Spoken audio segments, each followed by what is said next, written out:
স্বাধীনতা সার্বভৌমত্বকে যদি যথাযথভাবে রক্ষা করতে চাই, তাহলে আজকে জাতীয় ঐক্য ছাড়া, ঐক্যবদ্ধ প্রয়াস ছাড়া এই দেশের উন্নতি হবে না।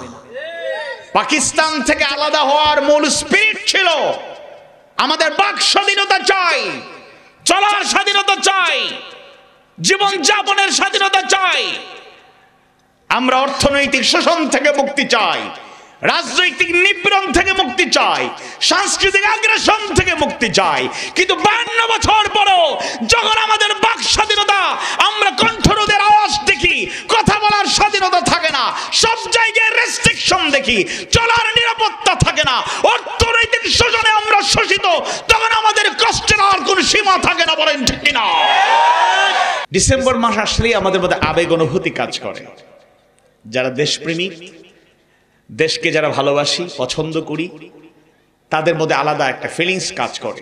কাজ করাটাই স্বাভাবিক। আমরা দেশকে ভালোবাসি। এই ভালোবাসা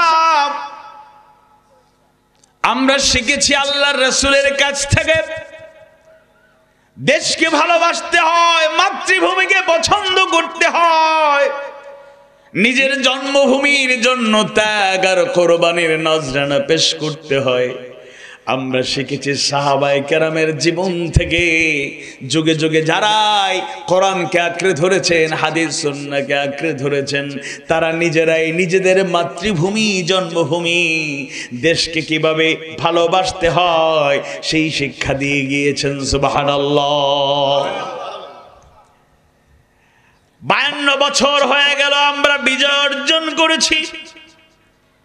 বিজয়ের সফলতা আল্লাহ তাআলা প্রদত্ত বড় একটা নিয়ামত। আজকের গোটা দুনিয়ার দিকে তাকায় দেখেন, ফিলিস্তিন সহ দুনিয়ার আনাচে কানাচে মুসলিম মুসলমানদের কান্নার আওয়াজ শোনা যায়, আহাজারি শোনা যায়। তাই মুমিন মুসলমানদের জবান থেকে, হৃদয় থেকে সেই কথা অজান্তে উচ্চারিত হয়ে যায়, মাতা নাসরুল্লাহ,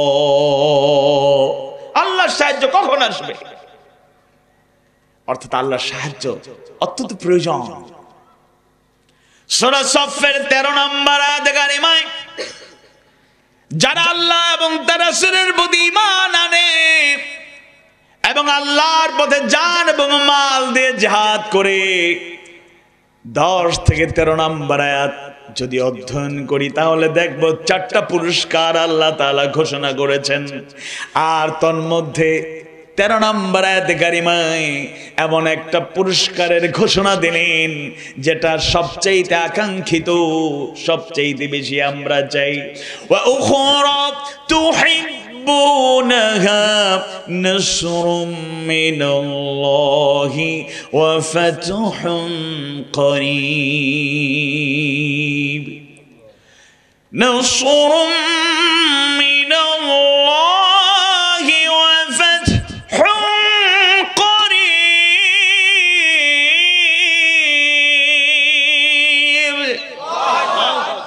ও উখরা আরো আছে, তুহিব্বুনাহা, যা তোমরা পছন্দ করো, ভালোবাসো, কামনা করো। নাসরুম মিনাল্লাহ, আল্লাহর পক্ষ থেকে সাহায্য, ওয়া ফাতহুন করিব, আর সন্নিকটবর্তী বিজয়। আল্লাহু আকবার। আল্লাহ তাআলাই এটা উপহার দিচ্ছেন, শিখিয়ে দিচ্ছেন। কারণ আল্লাহ সাহায্য ছাড়া, তার দেয়া বিজয় ছাড়া আমরা কখনোই বিজয় অর্জন করতে পারবো না। তাই বিজয়, সফলতা, এটা বড় একটা নিয়ামত। আমরা 52 বছর হয়ে গেল স্বাধীন হয়েছি। স্বাধীন একটি ভূখণ্ডের অধীনে আমরা থাকার সুযোগ পেয়েছি, আলহামদুলিল্লাহ। আমরা দোয়া করি এই বিজয় অর্জন করতে গিয়ে লাখো জীবন উৎসর্গ করতে হয়েছে। আল্লাহ শহীদদের মর্যাদা বাড়িয়ে দিন, আমিন। যারা রক্ত ত্যাগের নজরানা পেশ করলেন, তাদের ত্যাগ আর কোরবানি আল্লাহ কবুল করুন। যারা বেঁচে আছেন হায়াতে তাইয়্যিবা, আল্লাহ তাআলা তাদের দান করুন, সুস্থ রাখুন, হেফাজতে রাখুন।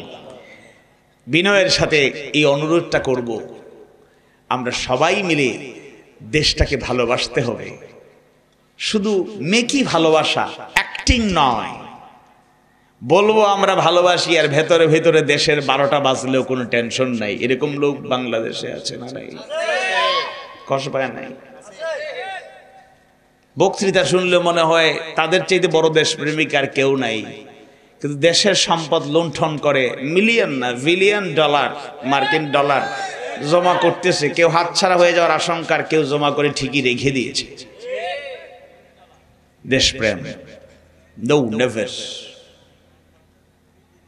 এই বিজয়ের প্রকৃত শোক যদি সবাই মিলে পেতে চায়, স্বাধীনতা সার্বভৌমত্বকে যদি যথাযথভাবে রক্ষা করতে চায়, তাহলে আজকে জাতীয় ঐক্য ছাড়া, ঐক্যবদ্ধ প্রয়াস ছাড়া এই দেশের উন্নতি হবে না।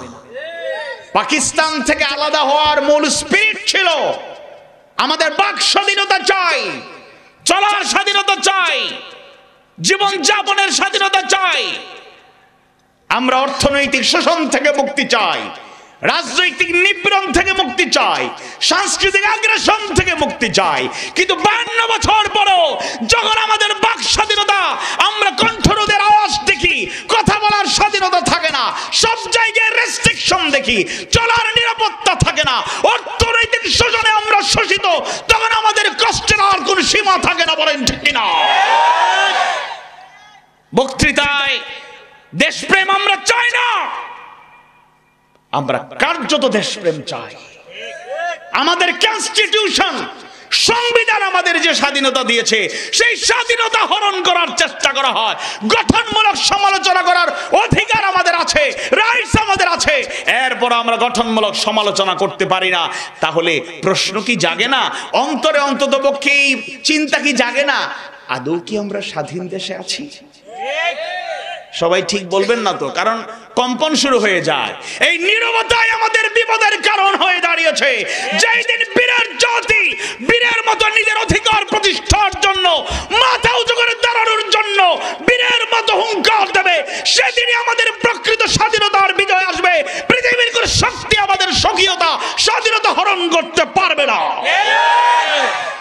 আল্লাহ তাআলা সবাই মিলে আমরা যেন দেশটাকে গড়তে পারি, সুখী সমৃদ্ধ প্রকৃত সৌন্দর্য যেন আমাদের দেশে থাকে, আল্লাহ তাআলা তৌফিক দিন। বলুন আমিন। হানাহানি মারামারি কাটাকাটি আমরা চাই না, শৃঙ্খলা বোধ যেন থাকে, আল্লাহ তৌফিক দিন। বলুন আমিন।